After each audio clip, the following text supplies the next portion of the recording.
ಹುಬ್ಬಳ್ಳಿ ಧಾರವಾಡ ನಗರ commissionerate ವ್ಯಾಪ್ತಿಯ Keshavapura police ಠಾಣೆಯಲ್ಲಿ 18ನೇ ತಾರೀಕು ಒಂದು ಪ್ರಕರಣ ದಾಖಲಾಗಿದೆ. ಆ ಪ್ರಕರಣದಲ್ಲಿ ಈಗ ಸದ್ಯ ಮೇಜರ್ ಇರುವಂಥ ಒಂದು ಹುಡುಗಿ 2023ರಲ್ಲಿ ಆಕೆ ಇನ್ನೂ ಮೈನರ್ ಇದ್ದಂಥ ಸಂದರ್ಭದಲ್ಲಿ ಒಬ್ಬ ಪಕ್ಕದ ಮನೆಯ ವ್ಯಕ್ತಿ ಆಕೆಯನ್ನು ಪುಸ್ಲಾಯಿಸಿ ವಿದ್ಯಾಭ್ಯಾಸಕ್ಕೆ ಸಪೋರ್ಟ್ ಮಾಡ್ತೀನಿ ಮತ್ತು ನಿನಗೊಂದು ಒಳ್ಳೆಯ ಜೀವನ ಕೊಡ್ತೀನಿ ಅಂತೆಲ್ಲ ಆಸೆ ತೋರಿಸಿ ಆಮಿಷ ಒಡ್ಡಿ ಲೈಂಗಿಕವಾಗಿ ದೌರ್ಜನ್ಯ ಎಸಗಿದ್ದಾನೆ ಅನ್ನುವಂಥದ್ದು ಆರೋಪಿಸಿರ್ತಾಳೆ. ಅದಕ್ಕೆ ಪೂರಕ ಸಾಕ್ಷ್ಯಾಧಾರಗಳು ಕೂಡ ಒದಗಿಸ್ಕೊಟ್ಟಿರ್ತಾಳೆ.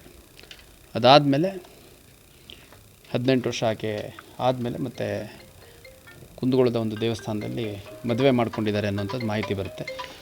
ಈ ಸದರಿ ವ್ಯಕ್ತಿ ಏನಿದ್ದಾನೆ ಆತನಿಗೆ ಸುಮಾರು 49ರಿಂದ 50 ವರ್ಷ ವಯಸ್ಸಾಗಿದೆ ಮತ್ತು ಆ ಹುಡುಗಿ ಈಗಷ್ಟೇ 17 ತುಂಬಿ 18 ವಯಸ್ಸಲ್ಲಿರುವಂಥವಳು. ಅಕಸ್ಮಾತ್ತು ಆಕೆಗೆ ಲೈಂಗಿಕ ದೌರ್ಜನ್ಯ ಆದಂಥ ಸಂದರ್ಭದಲ್ಲಿ ಕಂಪ್ಲೇಂಟ್ ಕೊಡ್ತೀನಿ ಅಂತ ಹೇಳಿದಾಗ ನಿಮ್ಮ ತಂದೆ ತಾಯಿಗೆ ಮತ್ತು ಕೊಲೆ ಮಾಡಿಸ್ತೀನಿ ಅಂತೆಲ್ಲ ಬೆದರಿಕೆ ಹಾಕಿದ್ದಾನೆ ಅಂತೆಲ್ಲ ಹೇಳಿಬಿಟ್ಟು ಈಗ ಕಂಪ್ಲೇಂಟ್ ಕೊಟ್ಟಿದ್ದಾಳೆ. ಅದೊಂದು ಪ್ರಕರಣವನ್ನು ನಾವು ಪೋಕ್ಸೋ ಅಡಿಯಲ್ಲಿ ದಾಖಲು ಮಾಡ್ಕೊಂಡಿದ್ದೇವೆ ಮತ್ತು ಪ್ರಕರಣದ ತನಿಖೆಯನ್ನು ಕೇಶವಾಪುರ ಇನ್ಸ್ಪೆಕ್ಟರ್ ಅವರು ಕೈಗೆತ್ತಿಕೊಂಡಿದ್ದಾರೆ. ಆಕೆ ಇಲ್ಲೇ ಹುಬ್ಬಳ್ಳಿ ಮೊದಲೆಲ್ಲ ಬೇರೆ ಬೇರೆ ಕಡೆ ಹೋಗಿದ್ದಾರೆ. ಕುಂದಗೋಳದ ಒಂದು ದೇವಸ್ಥಾನದಲ್ಲಿ ಮದುವೆ ಆಗಿದ್ದಾರೆ ಅಂತ ಹೇಳ್ತಾರೆ. ಅದು ಯಾವುದೋ ಅಧಿಕೃತವಾಗಿ ಆಗಿರುವಂಥದ್ದು ಅಲ್ಲ. ಅಲ್ಲಿ ಇವಾಗ ದೇವಸ್ಥಾನಗಳಲ್ಲಿ ಮದುವೆ ಮಾಡ್ಕೊಳೋದಕ್ಕೆ ಯಾವ ರೀತಿ ಪದ್ಧತಿ ಇರುತ್ತೆ ಆ ಥರ ಮಾಡಿರೋದಲ್ಲ. ಅವ್ರು ಯಾರ ಎಕ್ಸ್ಚೇಂಜ್ ಮಾಡ್ಕೊಂಡು ತಾಳಿ ಕಟ್ಕೊಂಡಿದ್ದೀವಿ ಅಂತಂದು ಫೋಟೋಗ್ರಾಫ್ಸ್ ಎಲ್ಲ ನಮಗೆ ಸಿಕ್ಕಿದೆ.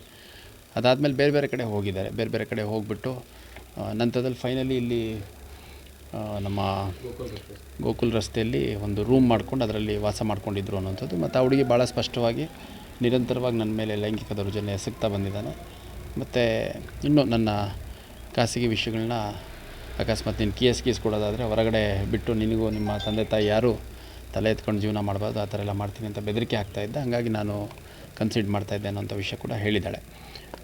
ಸದ್ಯ ಹುಡುಗಿಗೆ ಮೆಡಿಕಲ್ ಚೆಕಪ್ಗೆ ಕಳಿಸಿದ್ದೀವಿ.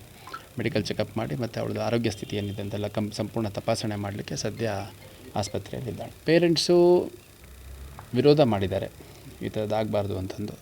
ಮತ್ತು ಸ್ಟೇಷನಿಗೆ ಬಂದು ಕಂಪ್ಲೇಂಟ್ ಕೊಟ್ಟಿರೋದ್ರ ಬಗ್ಗೆ ನನಗೆ ಮಾಹಿತಿ ಇಲ್ಲ.